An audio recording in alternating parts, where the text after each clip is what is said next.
अस्सलाम वालेकुम, good morning, सुबह बखैर। बच्चों की ईद है, बहुत खुश हैं, अनएक्सपेक्टेड छुट्टी आ गई है ऑल ओवर। मतलब कराची का तो हम कल ही जिक्र कर रहे थे, लेकिन अपेरेंटली लाहौर में भी आज आम तातील है, छुट्टी है, स्कूल भी बंद, दफ्तर भी बंद।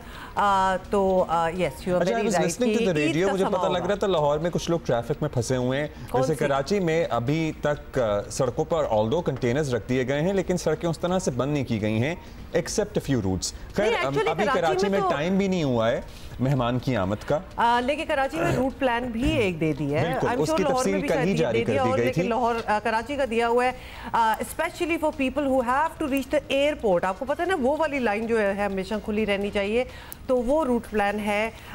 होपफुली लोग बहुत बुरी तरह स्टक नहीं होंगे। फिर लाहौर में आप लोग कहाँ फंसे हुए हैं? क्योंकि वैसे तो आम तातील है, कुछ जरूरी दफातर हैं जहाँ पर जाना होता है रेडियो पे। अच्छा, सुबह। So yeah, in case you are stuck or whatever the situation is in your city, आप प्लीज़ हमें बताइएगा। लेकिन हम ये बता दें आपको कि ये आम तातील है क्यों, क्योंकि एक बहुत ही मोअज़्ज़ज़ मेहमान पाकिस्तान आए हुए हैं। बिल्कुल जी, ईरान के सदर की आज लाहौर आमद पर मुअत्तद सड़कें जो हैं वो बंद रहेंगी, और पुलिस के मुताबिक रिंग रोड आज सुबह 6 से शाम 3 बजे तक बंद रहेगी। आपको पता है ना, रिंग रोड पे भी ठीक ठाक किस्म की ट्रैफिक होती है। Why are you laughing? नहीं, मैं सोच रहा था कि ring road is an alternate route, तो वो इनसाइड द सिटी भी आपका मतलब ट्रैवल हो सकता है। लेट्स सी क्या होता है लाहौर में। I am sure Lahore traffic police ने तमाम जगह जारी कर दिया है अपना रूट प्लान, ट्रैफिक प्लान। जो सड़कें बंद हैं लाहौर में, बाहर से आने वाली ट्रैफिक को काला शकाकू से मोड़ा जाएगा। अच्छा, इसके बाद दौरा कराची में बाकी सड़कें जो हैं, काफ़ी सारी सड़कें वो भी दोपहर 3 से शाम 5 बजे तक बंद रहेंगी। ये भी टाइमिंग भी साथ साथ दिया है। और ट्रैफिक पुलिस के मुताबिक शाहराह फैसल एयरपोर्ट से PIDC तक ट्रैफिक के लिए मुकम्मल बंद रहेगी। ओए अच्छा, ये भी होने वाला है। और साथ ही आपको बता दें कि शाहराह कायदीन गुरु मंदिर से शाहराह फैसल तक मुकम्मल बंद होगी, ये भी बंद होगी। ये सारे आप नोट करते जाएं, although it's online as well. Social media पे तो आपको पता है सबसे पहले और जियो न्यूज़ की हेडलाइन में भी चल रहा है, सारा हो ही जाता है। अच्छा, MA जिन्ना रोड के दोनों ट्रैक भी गुरु मंदिर से गार्डन चौक तक मुकम्मल बंद होंगे। ज़ियाउद्दीन अहमद रोड भी 3 बजे से 5 बजे तक बंद रहेगी। ईरान के सदर इब्राहिम रईसी की कराची आमद के मौके पर शहर में तैयारियां भी जारी हैं। वैसे एक फेस्टिव माहौल तो होता ही है। शाहराह फैसल पर वज़ीर आज़म और सदर तो फिर वो फेस्टिविटी क्या होगी? कल परसों अगर आपका सड़क से गुजरना होगा तो वो तैयारियां, वो बैनर्स, वो खैर मकतमी पोस्टर्स, वो तो वहीं होते हैं ना, सजावट तो होती है ना, वो सब कुछ तो हो ही रहा होता है। या तस्वीरें वगैरह आवेजा की जा रही हैं, लिखा जा रहा है, पोस्टर्स, तो हम आपको दिखा भी दे देते हैं। लेकिन ये साथ आपको बता दें कि हम वो 3 से 5 वाला आपको बता रहे हैं कि दोपहर को ये सड़कें बंद होगी। मैं तो कहूँगी ना निकले, वैसे इतनी गर्मी है, दोपहर को निकलने की क्या ज़रूरत है, वरना फिर you might come across a blocked road, तो फिर परेशानी तो ज़रूरी काम होते हैं, जाहिर है उनकी वजह से निकलना पड़ता है। वफूद की सतह पे बहुत सारे मुहिदे भी हो रहे हैं। ये आप कराची की चौराहों के मनाजिर देख रहे थे। कल से मौजूद हैं वज़ीर आज़म हाउस में, इनका ज़ुहराना हुआ, लंच हुआ, उसके बाद रात प्रेसिडेंसी में इशाइया था। वज़ीर आज़म शहबाज शरीफ ने खुद रिसीव किया इन्हें, गारफोना पेश किया गया, रेड कार्पेट इस्तकबाल था। और साथ आपको पता है कि वज़ीर आज़म की बहुत सी ज़बानें वो जानते हैं, बहुत सी लैंग्वेजेस जानते हैं, तो फिर फारसी में जानते हैं। बिल्कुल जी, फारसी में भी उन्होंने अरबी में तो उन्हें अबूर हासिल है। वज़ीर आज़म हमेशा हमें सरप्राइज करते हैं with so many languages that he can speak in, तो कल फारसी भी हो गई। लवली जी, यस, उस पर भी बात हुई।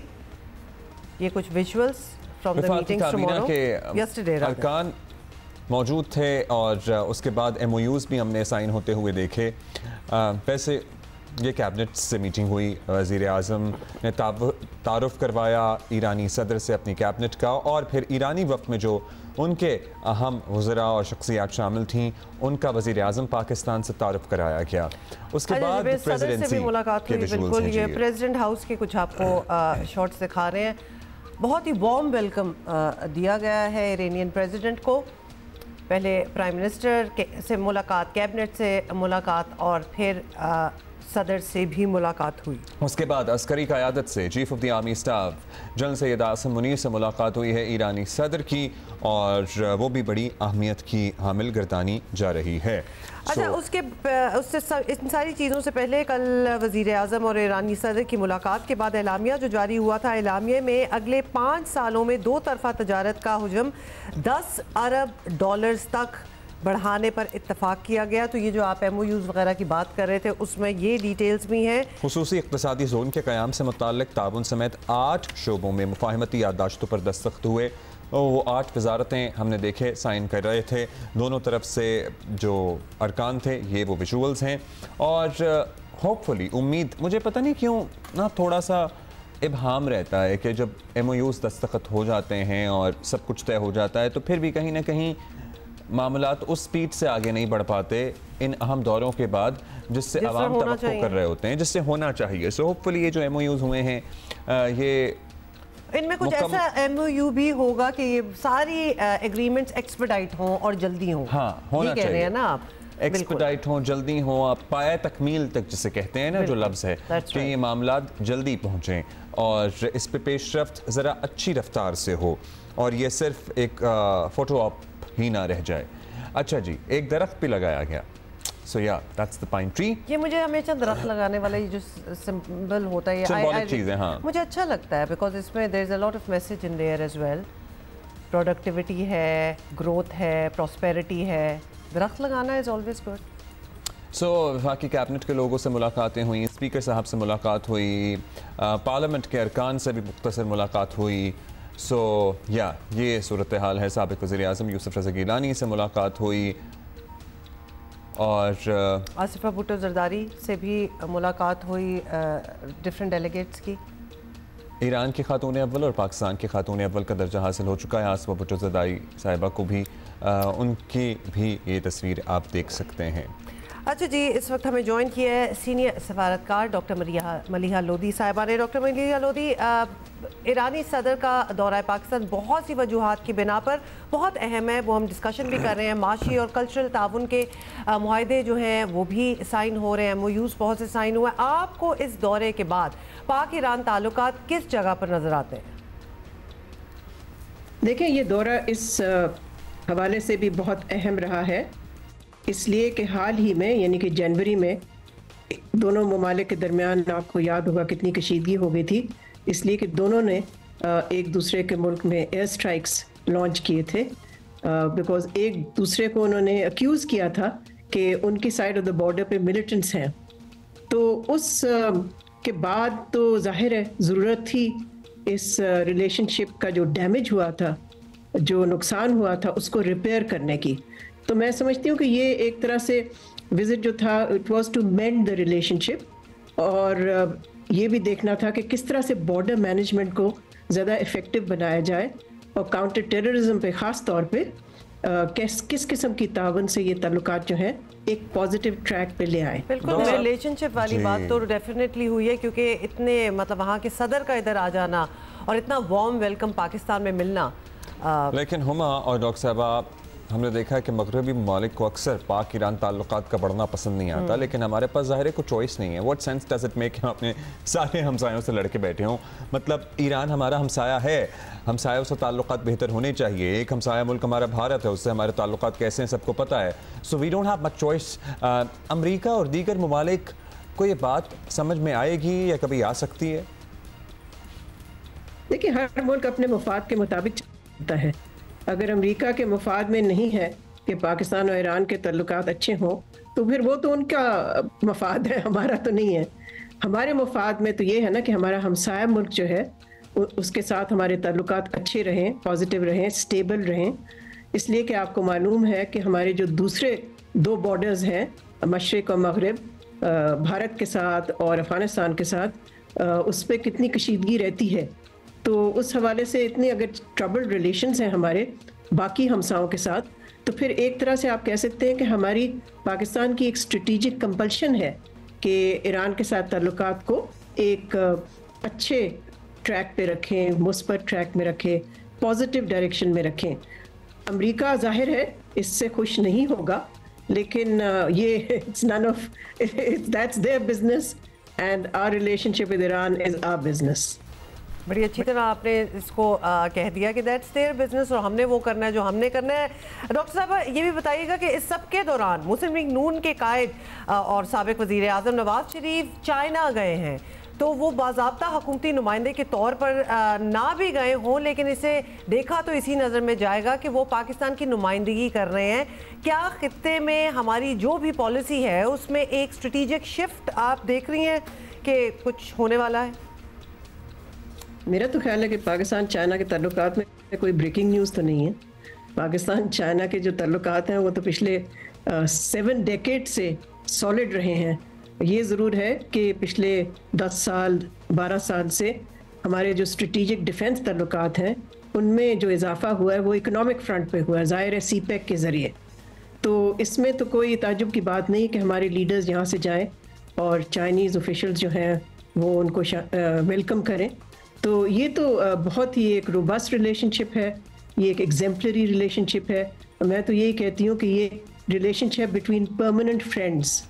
That's right. Thank you ji. Doctor Maliha Lodhi हमारे साथ मौजूद थी और सर्टनली हर मुल्क को अपना मफाद मद्देनज़र रखना है। ईरान हमारा हमसाया मुल्क है। लेकिन डॉक्टर साहब ने एक जो बात रिमाइंड कराई, not that we all need reminding, क्योंकि पाकिस्तान चाइना की जो लास्ट वो बात करके गई है ना, पाक चीन दोस्ती के तो नारे वैसे ही लग रहे होते हैं, but 7 decades of good friendship absolutely ये रेयर भी है और ये नेबरली एक उसमें तकाजे में आता है कि अच्छे रिलेशंस होने चाहिए। So definitely with Iran as well. हम तो चाहेंगे हर किसी के साथ हों वैसे। अच्छा जी, हम आपको ये भी बता दें, अपडेट आपको करते रहेंगे सारा दिन। वैसे आपको ये विजुअल्स, मुझे बचपन से ना जब भी कोई फॉरेन मेहमान आता है ना, आपने वैसे कभी लाइव इस तरह देखे बचपन में? आपको I still remember those visuals. जो बहुत पुरानी बात नहीं है, तुर्क सदर जब लाहौर आए थे तो लाहौर को लिटरली दुल्हन की तरह सजाया गया था। आपको याद है? पता नहीं आपको याद है कि नहीं याद है। मॉल रोड का वो विजुअल अभी तक मेरे जहन पे नक्श है। वो तुर्की के झंडे और क्या क्या डेकोरेशंस थी और सारा कुछ था।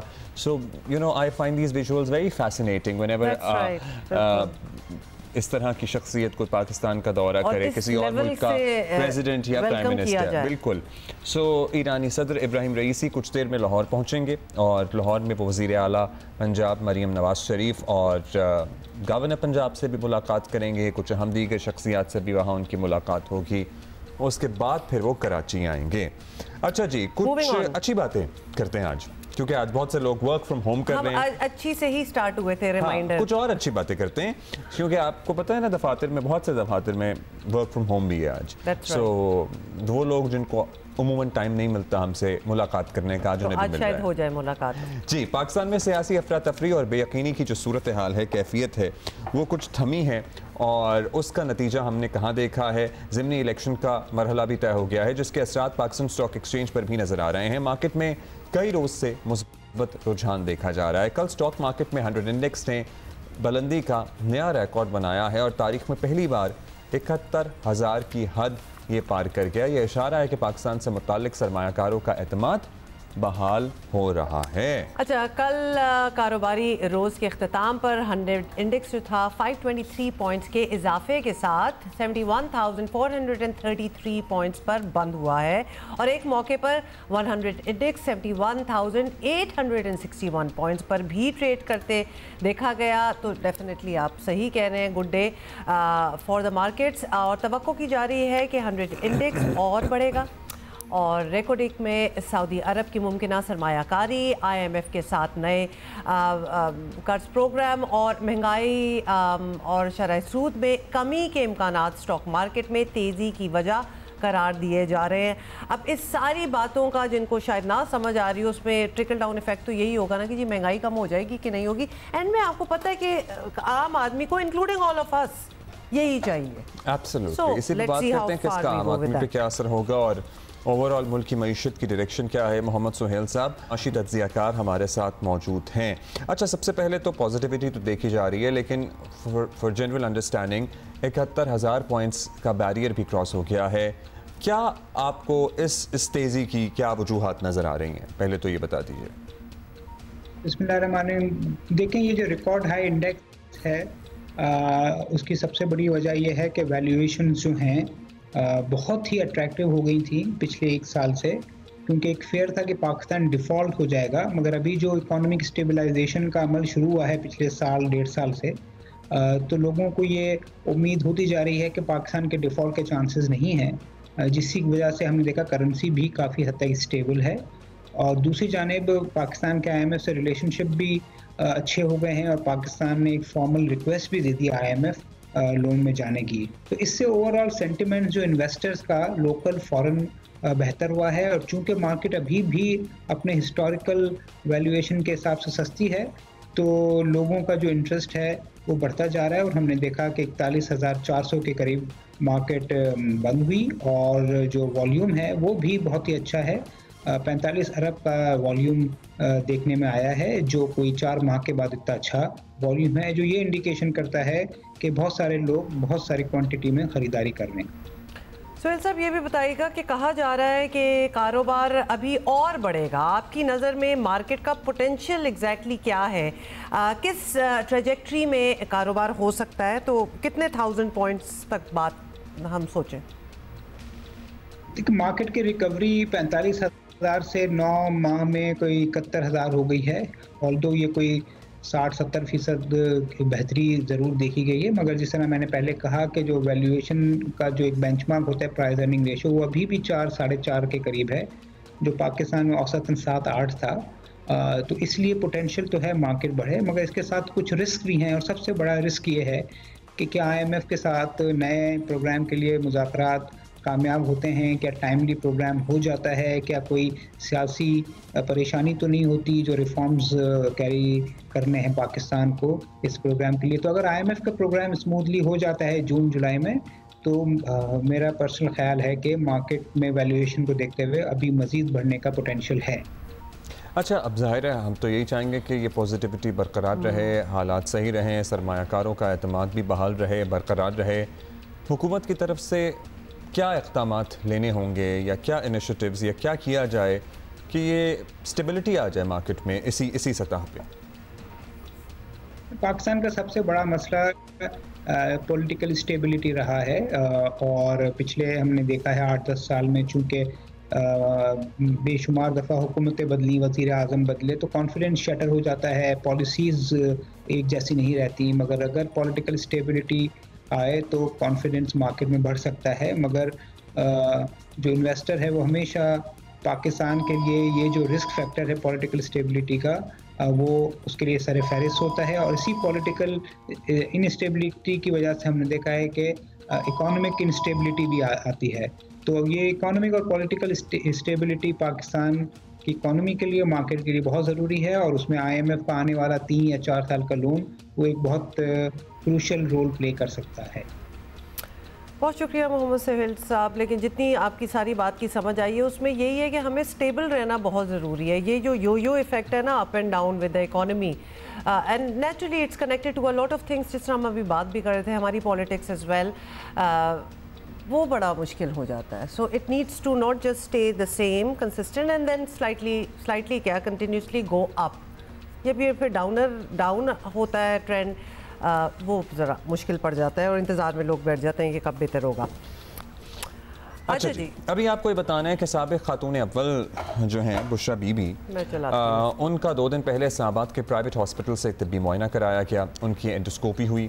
डॉक्टर्स ने बुशरा बीबी की रिपोर्ट्स क्लियर करार दी, अलबत्ता इनमें मामूली गैस्ट्रो की शिकायत सामने आई है। तहरीक इंसाफ उस रिपोर्ट से भी मुतमईन नहीं है।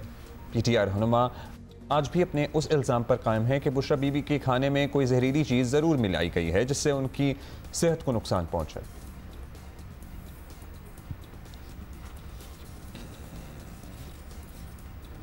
अच्छा, फिर आपको बता दें कि कल फिर रात गए अचानक बुशरा बीबी ने तबीयत पर उनकी फिर ख़राब हो गई थी, और जिसके बाद डॉक्टरों की टीम ने बनीगाला पहुंचकर उनका तिब्बी मुआयना किया। ज़राए के मुताबिक बानी PTI की अहलिया बुशरा बीबी ने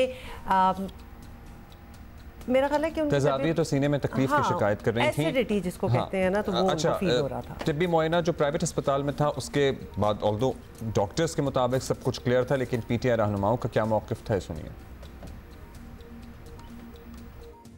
सबसे बड़ा जो सिम्टम है वो ये कि जो स्टमक के अंदर जो तेज़ाब की जो मिकदार है वो नॉर्मल से ज़्यादा है, वो अनयूजुअल है। लेकिन सबसे बड़ी जो चीज़ है वो ये है कि ये नॉर्मल खाने के साथ एक सेहतमंद शख्स के जिस्म में इस मिकदार में चीज़ें नहीं पाई जाती। अच्छा साथ ही आपको ये बता दें कि अब तक बुशरा बीबी के बहुत से टेस्ट जो हैं वो हो चुके हैं, मुआयने हो चुके हैं और बज़ाहिर कहीं जहर देने के कोई शवाहिद सामने नहीं आए, लेकिन ये इंतहाई हसास इशू है। PTI ने पहले निजी अस्पताल से टेस्ट करवाने की बात की, जो हो गया, और हुकूमत का फ़र्ज़ है कि वो अहल खाना की मुकम्मल तसल्ली ज़रूर कराएँ, क्योंकि अगर वो इंसिस्ट कर रहे हैं कि ऐसा कुछ हुआ है तो उसकी कंप्लीट एक इन्वेस्टिगेशन ज़रूर होनी चाहिए। बिल्कुल होनी चाहिए। इसी पे बात करते हैं, हमारे साथ ही अयाज़ अकबर हमें ज्वाइन कर रहे हैं। अयाज़, बहुत दिन से ज़ाहिर है मामला उठा हुआ है, मतलब शौकत खानम के CEO डॉक्टर आसिम, उनसे उनकी भी गुफ्तगू रिकॉर्ड पे है। उन्होंने कहा इनिशियली तो हमें कुछ नहीं नज़र आया कि उन्हें जहर वगैरह दिया गया है। अब उसके बाद ये जो प्राइवेट अस्पताल में टेस्ट किए गए हैं उनकी क्या तफसील सामने आई है? गैस्ट्रो वगैरह मामूली बताया गया है, रेस्ट कोई जहर वगैरह कहीं शुबा भी किसी को हुआ? देखिए अब्दुल्ला, जैसे आपने खुद अपने इंट्रो में बताया कि मुतअद्दिद उनके टेस्ट हुए हैं, जिसमें जैसे कि उन्होंने रिजर्वेशन दी, आपको पता है उन्होंने सरकारी अस्पताल पर जो है उनको एतमाद नहीं था, या सरकारी डॉक्टर्स पे उनको शायद एतमाद नहीं था कि वो शायद इन्फ्लुएंस को कोई ऐसी रिपोर्ट गढ़ देंगे, जिस पर फिर फैसला किया गया कि इस्लामाबाद के क्या पाकिस्तान के सबसे बड़े, जिनकी बड़ी अच्छी रिप्यूट है, उस हॉस्पिटल में उनके टेस्ट उनको ले जाया गया। उसमें उनके अपने ज़ाती मौलिज डॉक्टर आसिम उनके साथ मौजूद थे। अडयाला जेल की जो टीम थी, मेडिकल टीम, वो वहाँ पर मौजूद थी। उनकी मौजूदगी में ये तमाम टेस्ट किए गए, जिसमें ECG था, एको टेस्ट था, एंडोस्कोपी थी और मुतअद्दिद ऐसे और भी काफ़ी टेस्ट हैं, जिसमें बड़े बड़े मतलब कई चीज़ें जो है वो शायद उनको जो डाउट थे उसके हवाले से उन्होंने कोशिश की कि उसको क्लियर किया जाए। जो रिपोर्ट्स आई हैं वो तमाम तकरीबन अप टू द मार्क हैं, कोई इसमें कोई ऐसी बात नहीं आई। सिर्फ उनके एक गैस्ट्रो के हवाले से एक थोड़ा सा बताया गया कि उनको शायद गैस्ट्रो का प्रॉब्लम है। गैस्ट्रो तो एक फेयरली नॉर्मल चीज़ है, हर दूसरे बंदे को पाकिस्तान में ये इशू हो जाता है, लेकिन किस तरह सेटिस्फाई किया जाएगा खासतौर पे PTI के ऑफिशियल्स को, बानी PTI को जो बार बार इस क्लेम को दोहरा रहे हैं, और फिर सोशल मीडिया पे भी आपको पता है कि एक वो प्रेशर है, किस तरह उनको मनाया जाए? उनके अपने मालिज भी कह रहे हैं कुछ ऐसा नहीं है, तो क्या किया जाए? देखिए अब्दुल्ला, ये तो टैक्टिस होते हैं ना, अगर वो कहें हम मुतमईन हैं और बड़ा अच्छा हुआ है तो फिर तो बात ही खत्म होगी। वो सियासत किस पे करेंगे? बेसिकली उनके पास अभी कुछ ऐसा बचा नहीं है जिस पर वो अपने आप की मीडिया में प्रेजेंस अपनी शो करे या सिंपैथीज ले लोगों की। कुछ ना कुछ तो ऐसा उनको घड़ना पड़ना है। देखें, सेटिस्फेक्शन तो किसी की भी किसी जगह पे नहीं की जा सकती। अगर आपको खुद कोई प्रॉब्लम हो, एसिडिटी इवन हो, तो 4 डॉक्टर से आप खुद कंसल्ट करते हैं कि जी पता नहीं इस पे मुझे यकीन है कि नहीं है। लेकिन जब इतने बड़े इदारे में, इतने रिप्यूटेड इदारे में जब आपके टेस्ट हुए, देखें गैस्ट्रो को जो आपने बताया वो हर दूसरे आदमी को है, क्योंकि हमारा हेल्दी लाइफस्टाइल नहीं है, हम वॉक नहीं करते, हमारा जो खाने का पैटर्न है, जो हम खानों में जो हल्के मसाले भी इस्तेमाल करते हैं, वो भी किसी वक्त अगर आपने खाया हो, थोड़ा सा ज्यादा खाया हो और आपने कोई वॉक वगैरह ना की हो, तो गैस्ट्रो की प्रॉब्लम हर दूसरे आदमी को है। बिल्कुल। दूसरी जो इसमें बड़ी इंपॉर्टेंट चीज है हुमा, उसमें उन्होंने देखें जो डॉक्टर ने तजवीज़ की कि वो ब्लड सैंपल थे और यूरिन सैंपल थे, तो बीबी ने मना कर दिया। उन्होंने कहा मैं आपको ये सैंपल नहीं दूंगी, मैं सिर्फ शौकत खानम को ये टेस्ट जो है वो अपने यूरिन सैंपल दे सकती हूँ या ब्लड सैंपल। अब उनका अपना क्या इसके अंदर, उनके माइंड में बैक ऑफ द माइंड क्या चल रहा है वो तो वही जानती है, या ये भी कोई टैक्टिस हो सकती है कि मजीद इन चीज़ों को कॉन्ट्रोवर्शियल बनाया जाए, क्योंकि जब उनको पता है कि ऐसी कोई बात है नहीं है। अच्छा, दूसरे की जब हमने बात की कि जी वो जो जहर की बात हो रही है और पता नहीं उनको शायद स्लो पॉइजनिंग दी जा रही है, जो उनका एक बयानिया है, उस पर भी जब हमने डॉक्टर से बात की तो जो उनका मैदे का टेस्ट हुआ है उसके अंदर जो है वो किसी किस्म का कोई मामूली अल्सर भी नहीं पाया गया। अब डॉक्टर कहते हैं अगर आपको स्लो पॉइजनिंग भी दी जाए, हल्का फुल्का सा कोई जहर, क्या उस जहर नुमा कुछ भी हो तो उससे जी कुछ ना कुछ आपके मैदे में अल्सर जरूर बन जाता है, छोटा मोटा कोई इन्फेक्शन वो भी नहीं है, ये मुकम्मल। तो अयाज ये तो बाय ऑल रिकॉर्ड्स इस तरह साउंड कर रहा है कि माशाल्लाह वो बड़ी अच्छी सेहत है उनकी और कोई मसला है नहीं। ये बताइएगा, पहले जो बात हो रही थी कि उन्होंने कहा मैं अपने सैंपल्स जो है सिर्फ शौकत खानम को दूंगी, तो शौकत खानम से तो उनका मुआयना हो गया है क्योंकि उनके डॉक्टर जो हैं हेड जो हैं वो इनफैक्ट हमारे शो पे भी थे और हमारी भी बात हुई थी उनसे। जी बिल्कुल, वो तो हो गया है, लेकिन जब इन डॉक्टर्स ने जहाँ पर इनके टेस्ट हुए, अस्पताल जो सबसे बड़ा हॉस्पिटल है यहाँ पर, उन्होंने जब डॉक्टर ने कहा कि इनके मजीद हमने इन्वेस्टिगेशन करनी है क्योंकि ये टेस्ट तो हो गए सारे जो उन्होंने बताए बड़े बड़े, उन्होंने कहा मजीद अगर आप डिटेल इन्वेस्टिगेशन चाहते हैं तो हमें ये 2 सैंपल्स भी दे दें ताकि हम एक कंप्लीट आपको कंप्रिहेंसिव किस्म की रिपोर्ट बना के दें, जिस पर उन्होंने नहीं बुशरा बीबी ने कहा जी कि वो नहीं दिए। अब आई डोंट नो क्यों नहीं दिए, बट वो एंडोस्कोपी तक तो बात हो गई, वो वहां तक चला गया मामला। तो एंडोस्कोपिंग तक देखिए अब्दुल्ला, उसमें तो ये चीज क्लियर होगी ना कि जो स्टमक के अंदर अगर जहर था या जो भी था व्हाटएवर, कोई ऐसी चीज भी थी जैसे उनका मौकफ था, तो छोटी मोटी कोई इन्फेक्शन वो तो बिल्कुल नहीं आई, वो नॉर्मल जैसे आम आदमी की। और मैं मजे की बात बताता हूँ अब्दुल्ला, अगर अभी रैंडमली आपको रोमा को कहिए अपने टेस्ट कराए तो हो सकता है हमें ज्यादा मसाइल सामने आ जाए।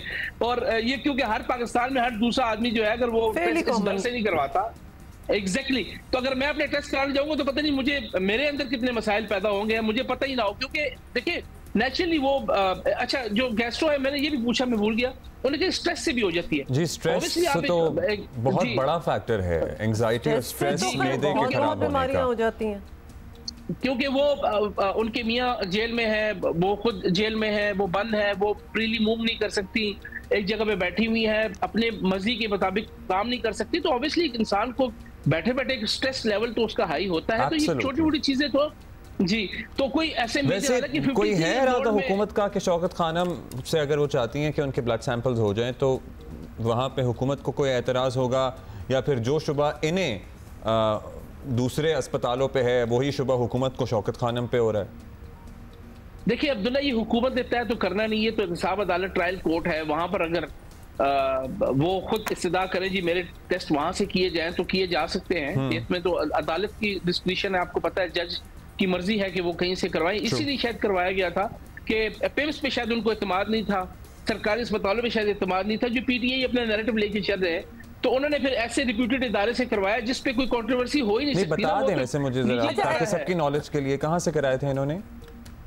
ये जी शिफा हॉस्पिटल है, ठीक है जी, शिफा से जो पूरी दुनिया से लोग यहाँ आते हैं, अफगानिस्तान की सारी सब लोग यहाँ से आके जो है it's a very well reputed hospital in Islamabad. ये बताइएगा याज इस वक्त उनकी सेहत कैसी है, क्योंकि कल रात को भी कुछ रिपोर्ट्स थी कि रात को भी उनकी तबीयत खराब हुई थी, तो एज ऑफ नाउ कैसी सेहत है उनकी? देखिए जी, हमने भी जब आपसे बात कर रहा हूँ तो हमने इससे पहले भी जरा चेक किया कि हो सकता है कि रात गुजरी है कोई, अभी तक जो हमारे पास इतलात है शी इज फाइन, कोई ऐसा मसला नहीं है। उनको टैबलेट्स और कुछ दवाइयाँ गैस्ट्रो के लिए दी गई थी जो उनको लेनी है, अब आई डोंट नो वो ले रही है कि नहीं ले रही, वो तो उनको मुहैया की गई है जेल इंतजामिया की जानिब से जो वहाँ पे स्टाफ है।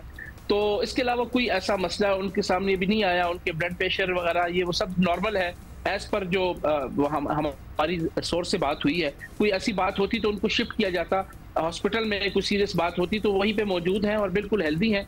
बाकी आप बेहतर जानते हैं कि जब आपने कोई नैरेटिव बनाना हो, कोई ना कोई चीज तो होती है, अगर ये हम सब आल होके करते तो फिर बिशरा बीबी बहुत शुक्रिया आपका Ayaz, thank you, have a good day. चलिए बड़ी thank you for the update. जब तक अयाज ने नहीं किया था, the first thing that comes to your mind, even आप भी आप जिंदगी में देखें, कोई भी स्ट्रेसफुल एपिसोड आए आपकी जिंदगी में, कोई भी स्ट्रेसफुल सिचुएशन आए, सबसे पहले आपका मैदा मुतासर होता है। भाई मैं सबसे पहले एक हफ्ते के लिए लाहौर में थी और एक फैमिली रियूनियन था हमारा, और हम हर किस्म की चीज़ें खा रहे थे, ये भी खा लो तो वो भी खा लो, बहुत से लोग बाहर के मुल्कों से भी आए हुए थे, हर किसी का पेट खराब हो रहा था, मतलब नहीं हुआ वहाँ तो हो रहा था ना। फीलिंग तो यही होती है ना कि जैसे कोई जहर खा लिया and you are dying. Otherwise अगर आप अपनी परफेक्ट सेटिंग में भी है, आप मुझे बताएं कितने लोग हैं जिन्हें कोई जॉब इंटरव्यू हो या एग्जाम्स अगर हों या और ज़िंदगी में कोई स्ट्रेस हो तो उनका स्टमक अपसेट नहीं होता। मतलब जितने भी मैंने ज़िंदगी में एग्जामिनेशन दिए ना, पेपर जो होते थे हमारे, सब में मेरा मैदा ख़राब रहता था, because I used to take so much stress, so and it directly affects the stomach situation. अच्छा, डॉक्टर्स का ये अभी एक और चीज़ आपको बता दूं, डॉक्टर्स का कहना है 3 चीज़ें हैं जो आपके सेहत को मुतासर कर सकती हैं। वो उनमें एक है हरी जल्दबाजी, करी अगर बहुत ज़्यादा मिर्चों वाली इस किस्म की चीज़ें, मिर्चें बेसिकली, और वरी मतलब परेशानी होगी तो वो तो सेहत पे इनवेरिएबली उसका असर पड़ेगा ही पड़ेगा। जब हम ख़ास तौर पे यहाँ तो वो केस नहीं है, लेकिन things like hypertension, things like diabetes, ये सारी चीज़ें जो है ना, ये आपके मेंटल स्टेट से बहुत मुतासर होती हैं, बहुत इफेक्ट होती हैं, वर्स हो जाती हैं अगर आपका मेंटल स्टेट ख़राब हो। तो ये चीज़ें भी काउंट करनी चाहिए ओवरऑल सेहत में। सो जाहिर है अकेला इंसान होता है, रूटीन चेंज होती है, और there is no doubt कि there is a stressful situation for her. There's no doubt, there's no denying the fact that there's a stressful situation for her. So उसका भी असर हो सकता है। अभी हम आपको बताएं भाई, बड़े 2 दिन से मैं बात करना चाह रहा हूँ, ये पाकिस्तान और इंडिया का मुकाबला जिस भी मैदान में हो मज़ा कुछ और ही होता है। दुबई में हुआ कराटे कॉम्बैट, और कराटे कॉम्बैट 45 कंपटीशन में पाकिस्तान और भारत के फाइटर्स आमने सामने आए। पाकिस्तान ने ये मुकाबले 2-1 से जीत लिए हैं। बहुत ही अच्छी बात। और मतलब इनमें एक ऐसा मैच था जो सबकी तवज्जो का मरकज था, जो हाईलाइट था ना, ये था शाहजेब रिंद का मुकाबला राणा सिंह। मैच से एक दिन पहले प्रेस कॉन्फ्रेंस के दौरान तो बात यहाँ तक पहुँच गई कि शाहजेब ने राणा को थप्पड़ ही टिका दिया। हाय, क्यों? गुस्सा चढ़ गया? भारतीय शायकीन समझ रहे थे कि राणा फाइट में बदला लेगा, लेकिन वहाँ फाइट हुई नहीं, नॉकआउट हो गया वो। रवायती बलूची लिबास में एंट्री देने वाले शाहजेब ने आते ही राणा सिंह पर हमले शुरू कर दिए। वो गरीब एक कोने में दुबक कर मार खाता रहा, और क्या कर सकते थे, और ये फिर उठ भी ना पाया। अच्छा, फिर बॉलीवुड मेगा स्टार सलमान खान ने इनसे वो फाइट देखने एक्चुअली गए हुए थे जी। पाकिस्तान के कुछ स्टार्स भी मौजूद थे और सलमान खान भी मौजूद थे, और ये होता रहा बेचारे के साथ। ज्यादती नहीं है राणा सिंह के साथ, मुझे बताएं आप ये। Not entirely, it's okay. If it was the other way around, ये तो मैं कहती मुकाबला शाहजेब ने टेक्निकल नॉकआउट पर जीत लिया। फाइट खत्म होते ही एक बड़ा मुख्तलिफ शाहजेब निकल के आया और पाकिस्तान के साथ भारतीय परचम उठाकर अमन का पैगाम दिए। देखिए, एक होती है फाइट से पहले की सूरत हाल, जिसमें उन्होंने लिटरली एक दिन पहले कुछ ज्यादा बात आगे बढ़ गई थी। हाँ, लेकिन उसके बाद होता है कि अब तो फाइट हो गई है, it's over now, competition is over now, now let's get back to normal. ये बात मुझे बहुत अच्छी लगी, क्योंकि जिस काम के लिए गए हो, जो कंपटीशन है, उसमें तो आपने कंपेटिटिव रहना है ना, उसमें तो लड़ाई होनी है। Setting and everything, it was a grand event. मतलब अच्छा, कंसीडरिंग दुबई जो है, लगता है कि वो अपनी बारिशों के बाद, ये देखें, ओह ठुड्डा भी आने वाला था, तो बारिशों के बाद कुछ सेटल हो ही गया है। That is why all the events are going ahead with that. जैसे कि ये वैसे लोग कहते हैं, बाज कहते हैं कि भाई ये होता है, ये प्लान भी होता है, लेकिन जो भी था उसके बाद फाइट में तो कुछ प्लान नहीं था। सो फाइट में तो बात बनी नहीं। अच्छा, ये जो इंसिडेंट बाय द वे है, तो इस हवाले से इन्होंने बात भी किया और फिर एक्चुअली बताया है कि इधर हुआ क्या था। साथ ही आपको ये विजुअल्स अब दिखा रहे हैं। बॉलीवुड स्टार सलमान खान के साथ बात हुई और सलमान खान ने इनसे कहा कि क्या हर फाइट आप मतलब लिटरली 20 सेकंड में नॉकआउट कर देते हैं। जो पीछे बच्चा खड़ा नजर आ रहा है ना आपको, ये संजय दत्त का बेटा है। कौन सा बच्चा? वो पीछे सलमान खान के आया था, क्योंकि इसकी भी वीडियो आई हुई थी काफ़ी दिन से। सलमान के हमरा था ये, और इस यंग बॉय को भी मुलाकात, ये वो जो पीछे बच्चा सलमान खान के नजर आ रहा है, can you see that young boy? So उसकी भी मुलाकात कराई फिर शाहजेब से इन्होंने। अच्छा जी, शाहजेब को हम सेलिब्रेट किया और वो हैं हमारे साथ। थैंक यू शाहजेब, बहुत मुबारक हो आपको, आपने जो फाइट जीती है। हम इससे एक दिन पहले से बात शुरू करेंगे, जो हमने विजुअल्स दिखाए हैं। इंडियन हरीफ को मैदान में उतरने से पहले ही आपने अटैक कर दिया था। सो क्या हुआ था एग्जैक्टली? क्या कोई किस बात पे चढ़ गया था, ये तो बताए ना। ये एक स्ट्रैटेजी होती है, प्लानिंग होती है, क्या होता है? जी बिल्कुल, फाइट से पहले तो आपको पता है प्रेस कॉन्फ्रेंस वगैरह होती है, तो ये जो है फाइट से पहले हमारी सोशल मीडिया पे जो है थोड़ी सी बहस छिड़ी थी, जिसमें वो पाकिस्तान के खिलाफ बहुत ही बुरा बातें कर रहा था और बहुत ही गलीज अल्फाज यूज कर रहा था पाकिस्तान के खिलाफ। फिर उसके बाद हमारी प्रेस कॉन्फ्रेंस हुई थी, प्रेस कॉन्फ्रेंस में भी उसने जो है बहुत ही गंदी अल्फाज यूज की थी, मुझे गालियां दी थी उसने। तो उस वजह से मुझे उस पर बहुत ही ज्यादा गुस्सा था। फिर उसने मुझे पुश किया फाइट फेस ऑफ्स पे, फिर उसके बाद पुश किया, मैंने काउंटर करके उसको एक टाइट थप्पड़ मारा ताकि उसके जो होश है वो ठिकाने आ जाए। फाइट चलो फिर तो बनता है, मतलब पहले से अगर लड़ाई चल रही थी और वो आपको इंसाइट कर रहा था और फेस टू फेस आए और पुश उसने किया पहले, तो फिर आई गेस हो जाता है। अच्छा ये बताएं फिर फाइट के दौरान क्या हुआ, क्योंकि जो इतना सोशल मीडिया पे बोल रहा हो और लड़ाई हो रही हो आप लोगों की, तो हम तो एक्सपेक्ट करेंगे ना कि उसके अंदर बड़ा दम होगा और फाइट भी उसके अंदर बहुत होगी, लेकिन ऐसा कुछ हुआ ही नहीं। तो आपके हरीफ का बड़ा नाम है था, लेकिन आपने इतनी आसानी से उसको कैसे हरा दिया? What happened? जी बिल्कुल, अल्हम्दुलिल्लाह। सबसे पहले तो मैंने बहुत ज्यादा मेहनत की थी, इस वजह से वो मेहनत का जो मुझे सिला था वो मिला, और जो है प्रैक्टिस वगैरह मैंने बहुत ज्यादा की थी। अल्हम्दुलिल्लाह उस पर मुझे यकीन था। मैं अमेरिका में ट्रेनिंग कैंप कर रहा हूँ और मेरे जो कोचेज है they are the best of the best coaches. तो मेरा जो अपोनेंट था वो उसका बहुत ही बड़ा नाम है, यूएफसी में भी वो खेल चुका है, जो बड़े बड़े लीग्स है उन सब में खेल चुका है, और उसका रिकॉर्ड भी मुझसे ज्यादा जो है हाई है और डबल रिकॉर्ड है मुझसे। तो अल्हम्दुलिल्लाह कौम की दुआएं थे मेरे पास और मुझे जो है मेहनत पे अपना भरोसा था, तो अल्हम्दुलिल्लाह मैंने वो प्रेशर बिल्कुल नहीं लिया और उसको मैंने जो है फर्स्ट राउंड में ही फिनिश कर दिया। अच्छा, इस बड़े चर्चे थे शाहजेब, और इवेंट से पहले हमें we were looking forward to this fight, और हम इंशाल्लाह उम्मीद कर रहे थे कि आप जीतेंगे तो आपको शो पे बुलाएंगे। फिर इस इवेंट में आपकी बॉलीवुड सुपरस्टार सलमान खान से भी मुलाकात हुई, तो वहाँ बातचीत कुछ वायरल भी हो रही है, लेकिन आप जरा हैं मौजूद तो बताएं क्या चल रहा था? तो बहुत ज्यादा खुश थे, इवेंट में आए थे, और फाइट के बाद जब मैंने फाइट विन की फिर मैं उनके उसके पास गया, तो उसने मेरे 2-3 फाइट पहले के थे वो भी उसने देखे थे, तो मुझे कहते हैं कि आप क्या भाई हर किसी को 20 सेकंड में नॉकआउट कर देते हो।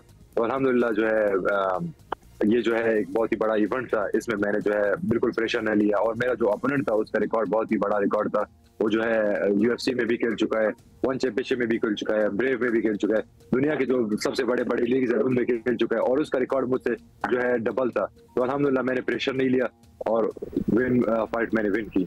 हाँ, लेकिन आपकी फाइट डेफिनेटली उसको अब कोई याद नहीं रखेगा इस फाइट के बाद। ये बताएं कि मार्शल आर्ट्स, बॉक्सिंग, इन चीज़ों में हमने देखा है कि पाकिस्तान के बहुत से खिलाड़ी बड़ी जल्दी ऊपर आए हैं, बड़ी जल्दी उनको सक्सेस मिली है। आप बलूचिस्तान से ताल्लुक़ रखते हैं, आपका रुझान इस तरफ कैसे हुआ? किसने आपको इंस्पायर किया? जी बिल्कुल, मेरा रुझान तो बचपन से ही था इसमें।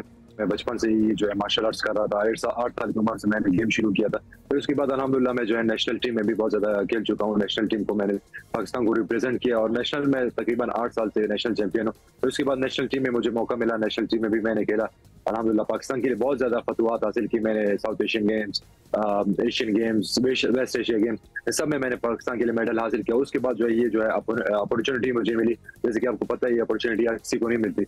ये अपॉर्चुनिटी मुझे मिली, ये बहुत ही बड़ा अपॉर्चुनिटी था। अमेरिकन लीग थी, इसमें मैं फर्स्ट पाकिस्तानी हूँ जो अमेरिकन लीग में खेल रहा है, और अल्हम्दुलिल्लाह मैंने जो है अपॉर्चुनिटी अवेल की, और उसके बाद जो है अब मेरा ये जो है 6 विन स्ट्रीक है, और 4 जो मेरे फाइट्स है वो फर्स्ट राउंड फिनिशेस है।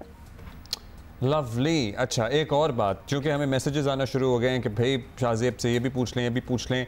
आपका ताल्लुक़ बलूचिस्तान से है और आप बड़ा प्राउडली अपनी सकाफ़त को प्रमोट करना चाहते हैं। सो वो जो आपकी एंट्री थी, जिस अटायर में थी, जिस लिबास में थी, ये आइडिया कैसे आया? मतलब was it the first time, या आप करते रहते हैं in your fights? Tell us about that. अच्छा लगा हमें। जी बिल्कुल, अल्हम्दुलिल्लाह मेरा जो कॉन्फिडेंस है वो बहुत ही ज्यादा कॉन्फिडेंस होता है, और हर दफा मैं जो अपना जो कल्चर है, मेरा एक गोल होता है कि मैं अपना कल्चर पूरी दुनिया में जो है शो कर सकूं। पाकिस्तानी जो कल्चर है हमारा, जो बलूचिस्तान का कल्चर है, वो पूरी दुनिया को मैं दिखा सकूं कि हमारा कल्चर जो है, we are peaceful country, we are not just like you know everyone thinks about like Pakistan is like bad country. तो ये मेरा एक गोल था कि मैं उनको शो करूं कि पाकिस्तान जो है बैड कंट्री नहीं है, पाकिस्तान जो है एक अच्छा मतलब पीसफुल कंट्री है। और सलमान खान भी जब मैं रिंग में आ रहा था उसने मुझे कहा कि जब आपका वॉकआउट हो रहा था, आपके कॉन्फिडेंस से मुझे लगा कि आप जो है विन करोगे। तो ये मेरा एक बहुत ही अच्छा, और फाइट जब मैंने विन की उसके बाद अल्हम्दुलिल्लाह मैंने जो है इंडिया का फ्लैग भी उठाया और पाकिस्तान का फ्लैग भी उठाया। ये जो है मेरे एक मैसेज था पूरे कौम को, क्योंकि इंडिया का जो फाइटर था वो जो फाइट से पहले बहुत ही गलत बातें कर रहा था पाकिस्तान के लिए। तो मेरा ये था कि पत्थर का जवाब हम फूल से देंगे। तो उसके बाद मैंने उनका फ्लैग उठाया और पूरे स्टेडियम में मैंने उनका फ्लैग भी लगाया और पाकिस्तान का फ्लैग भी लगाया, और पीस का मैसेज मैंने दिया, और अल्हम्दुलिल्लाह पूरे इंडिया में वायरल है। पूरे इंडियन जो जितने लोग हैं सबको जो है ये मैसेज पहुंच चुका है और पाकिस्तानी लोगों को भी एक मैसेज पहुंच चुका है। शाहजेब रिंद, आपने दिल जीत लिया डेफिनेटली। सारों का जो अरीना में भी थे और फाइट में जितना भी टफ अपोनेंट हो और जितनी भी आपकी लड़ाई हो जाए उससे मैदान से बाहर कोई लड़ाई नहीं है। उसके बाद फिर आपने दोनों मुल्कों के झंडे उठाए and that is like a very peaceful message as well. और फिर आप अपने कल्चर को जिस तरह बलोची शलवार, बलोची टोपी, एज इन पगड़ी और फिर वो वेस्ट कोट। ये वेन्यू भी जरा चेकआउट कर रहे हैं दुबई में। It's an amazing, it's a very serious thing, it is a very big deal this event. Absolutely, उसमें लोग जो देखने आए हुए हैं उससे भी इसकी इंपॉर्टेंस का पता चल जाता है। आपकी फाइट तो खैर कमाल की थी, उस बेचारे को वैसे थोड़ा सा कम ही मारा, तो खत्म ही हो गया। आपको फाइट तो इतनी वन साइडेड ही रह गई ना। He did not even I don't know, he did not even respond. We don't know क्या मतलब शाहजेब के मूव्स ऐसे थे कि उसको रिटेलिएट करने का मौका ही नहीं मिला and you know the fight वो नॉक ऑफ हो गया, नॉक आउट हो गया। Definitely our guy deserved to win, definitely। हमने जल्दी से our guy बना दी है ना, because जो भी पाकिस्तानी किसी भी स्पोर्ट पे बहुत जबरदस्त परफॉर्म करेगा, he is our person। तो हम तो बिल्कुल ही उनको encourage करेंगे। once again and keep making us proud। Alright, अभी आगे बढ़ेंगे। Moving on। दिल नहीं चाह रहा था, वैसे बड़ा मजा आया मुझे। अच्छी हैप्पी स्टोरीज में it's good to talk about those। Coming back, अभी 8 फरवरी के इलेक्शन में धांधली की गूंज थमी नहीं थी कि ज़िमनी इंतखाब में भी इल्जामात लगना शुरू हो गए। धांधली का झंडा उठाने वालों में इस बार भी ऑब्वियसली तहरीक इंसाफ सबसे आगे है। पीछे दिनों में होने वाली मुफाहमत की बातें लगता है कि अब बहुत पीछे रह गई हैं। वो ज़िमनी इलेक्शन को 8 फरवरी का रीप्ले करार दे रही है। तहरीक इंसाफ का इल्ज़ाम है कि इंटरनेट की बंदिश समेत धांधली के लिए तमाम हरबे इस्तेमाल किए गए। पीटीआई पहले से जारी एहतजाजी तहरीक को अब मजीद तेज करेगी। ये इलेक्शन नहीं था, ये एक ढोंग रचाया गया था और अवाम की टैक्स पेयर्स का पैसे का ज़िया था। प्री पोल रिगिंग जिस तरीके से की गई, मोबाइल इंटरनेट सर्विसेज 24 घंटे पहले पूरे पाकिस्तान के उन जगहों में जहाँ पे इलेक्शन कंडक्ट हो रहा था वहाँ पे बंद कर दी गई। यहाँ पे हुकूमत वक्त जो बैसाखियों पे फॉर्म 47 पे शहबाज शरीफ और मरियम नवाज की आई है, वो ट्रांसपेरेंसी और शफाफियत नहीं चाहते। वो चाहते हैं कि अंधेरे में काम हो। हमारा जो एक पुरअमन एहतजाज करने का हक है, हमारा रैलीज करने का हक है, हमारा कैंपेन करने का हक है, वो हक हमसे बार बार छीना जा रहा है, हमें बर्दाश्त कर रहे हैं।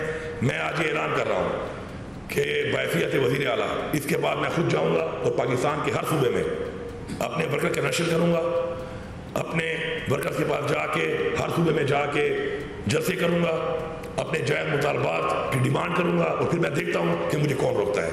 ये कोई तरीका नहीं है जो उन्होंने इख्तियार किया हुआ है। हम बार बार बर्दाश्त कर रहे हैं, हम बर्दाश्त कर करके मज़ीद हमारी बर्दाश्त खत्म हो रही है। तो इसलिए बेहतर है कि आप अपना रवैया ठीक करें। मुस्लिम लीग नून तो ऑब्वियसली जश्न मना रही है वो ज़िमनी इलेक्शन की कामयाबी को अपनी हुकूमत की पॉलिसीज़ पर आवाम के एतमाद का नतीजा करार दे रही है।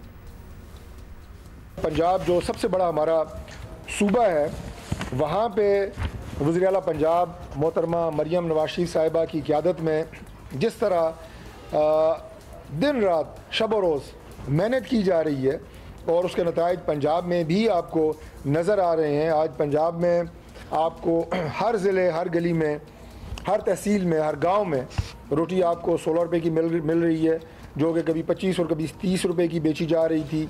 इसी तरह किसानों के लिए जो इक़दाम उठाए जा रहे हैं, जो तारीख़ी पैकेज जिसका ऐलान पंजाब हुकूमत ने किया है वो भी आपके सामने है।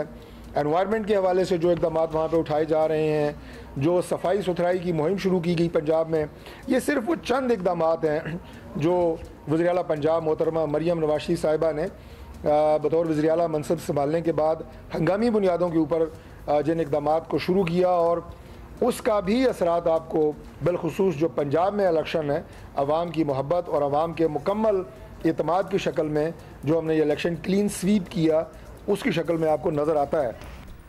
ज़िमनी इलेक्शन में आमतौर पर टर्न आउट कम रहता है, लेकिन तहरीक इंसाफ वज़ीराबाद में अपनी सीट भी नहीं बचा सकी। धांधली के इल्ज़ामात अपनी जगह, लेकिन इतवार को नजर आया कि पीटीआई का वोटर 8 फरवरी की तरफ बाहर नहीं निकला। पीटीआई इन हालात में एहतजाजी मुहिम तेज़ करने जा रही है। हालांकि नून लीग हो या पीपल्स पार्टी, हुकूमत की तरफ से उन्हें मुफाहमत के वाज़े इशारे मिल रहे थे। हुकूमत को ज़िमनी इलेक्शन की कामयाबी से बहरहाल नया हौसला तो मिला है। सियासत में कब क्या हो जाए हतमी बात तो नहीं कही जा सकती है, लेकिन ज़मीनी हक़ाइक़ बज़ाहिर हुकूमत के हक़ में ही नज़र आ रहे हैं। लेट्स सी बाकी आगे क्या होता है। आसमा शिराजी साहिबा सीनियर सहाफ़ी तज्ज़ियाकार हमारे साथ हैं। आसमा जी, तहरीक इंसाफ और हुकूमत के दरमियान मुफाहमत की बातें इशारे होते ही रहते हैं, होते ही थे कि फिर कुछ ना कुछ हो जाता है। अब इस बार ज़िमनी इलेक्शन में फड़ा पड़ गया है। तहरीक इंसाफ धांधली का इल्ज़ाम लगा रही है। सो मुफाहमत का चांस क्या फिर ख़त्म समझें या कुछ दिन के लिए टल गया है? मेरा ख्याल है कि मुफाहमत के इम्कान बने ही नहीं थे जो ख़त्म हो जाते, और ये जो कुछ लो और दो की बुनियाद है कि कुछ ECL से नाम निकाल दिए या फिर इमरान खान साहब को अदालत के ज़रिए से जो भी रिलीफ का मामला है वो एक और तरह की बात है। उसके अंदर जो असल मुकदमात हैं जिसे कहा जाए, जैसे साइफ़र के हवाले से है, इस हफ्ते कहा जा रहा है कि उसके ऊपर इमरान खान साहब को शायद कोई रिलीफ मिल सकता है, इम्कान की बात हो रही है। लेकिन दूसरी तरफ 9 मई के हवाले से तहकीकात जो हैं उनका भी आगाज़ हुआ है। और अगर आप देखें कि चंद लोगों के नाम, जिसमें फवाद चौधरी साहब का भी है, शीरी मज़ारी साहिबा का भी, दीगर लोगों के नाम भी हैं, शफकत महमूद साहब का ECL से निकला है, तो उसका मतलब ये है कि नैब जो है ऐसे लोगों के साथ जो है वो उनको रिलीफ दे रही है जिनकी सिफारिश पे काबीना ने नाम निकाले हैं। जबकि दूसरी तरफ देखा जाए तो इमरान खान साहब के केसेस हैं और उनके 2-3 केसेस जो हैं जिसमें साइफ़र है, तोशाखाना है, और इसके अलावा 190 मिलियन पाउंड यानी अलकादर ट्रस्ट वाला जो केस है उसके हवाले से भी। तो 9 मई के जो मुकदमात हैं उनका शामिल होना और उनके ऊपर तहकीकात का आगाज़ होना इस बात का भी इंदिया दे रहा है कि अगर उनको कोई रिलीफ मिल भी जाता है तो पेशबंदी है कि अगली जो कुछ मुकदमात उनके ऊपर हैं उसके हवाले से उनके सीरियस चीज़ों के ऊपर या संजीदा नौइयत के, संगीन नौइयत के जो केसेस हैं उनके ऊपर तहकीकात करके उनको उनकी रिहाई जो है वो नामुमकिन बनाई जाए। लेकिन जहाँ तक मुफाहमत का ताल्लुक है, सदर ज़रदारी ने अपने जो खिताब था उसके अंदर उन्होंने बात की और उन्होंने कहा कि बातचीत होनी चाहिए, लेकिन उसका भी कोई पॉजिटिव जो रद्द-ए-अमल है वो तहरीक इंसाफ की तरफ से देखने को नहीं मिला। उल्टा आपने देखा होगा कि आसिफा भुट्टो ज़रदारी के हवाले से जिस तरह से बातें की गई हैं या जिस तरह से उनके ऊपर तनकीद की गई है और जिस तरह से गालम गलोच की गई है, उसके बाद मेरा ख्याल है कि पाकिस्तान पीपल्स पार्टी भी थोड़ी सी पीछे ज़रूर हटी है। दूसरी तरफ पाकिस्तान तहरीक इंसाफ दबाव बढ़ा रही है पार्लियामेंट के अंदर भी, पार्लियामेंट के बाहर तो शायद इलेक्शंस में जो उनको नाकामी हुई है कोई ख़ास दबाव उस तरह से नज़र नहीं आता, ना ही अवामी सतह के ऊपर, लेकिन पार्लियामेंट के अंदर जो उन्होंने एहतजाज का सिलसिला शुरू किया है या इमरान खान साहब के लबो लहजे में जो सख्ती आई है उसका मतलब सिर्फ एक ही है कि इस्टेब्लिशमेंट बात करे। और हमारे जो ज़राए हैं वो ये बता रहे हैं कि हाल इस्टेब्लिशमेंट की तरफ से भी और इमरान खान साहब की तरफ से भी कोई राब्ता जो है वो सामने हमें नज़र नहीं आता अगर मफाहमत की बात की जाए तो। अच्छा, ये भी बताइएगा आसमा कि 2022 में तहरीक इंसाफ को ज़िमनी इलेक्शन में बहुत विक्ट्रीज़ मिली और उस पर बड़ा बूस्ट भी उस वजह से उनको मिला था, उनकी तहरीक में जान पड़ गई थी उस वजह से। अब ज़िमनी इलेक्शन के नताइज वैसे नहीं हैं, तो क्या तहरीक इंसाफ की नई हुकूमत मुखालिफ मुहिम को एक झटका लगा है? बिकॉज शायद वो एक्सपेक्ट कर रहे थे कि जी हमारी तो बड़ी सपोर्ट है, but it's not like that.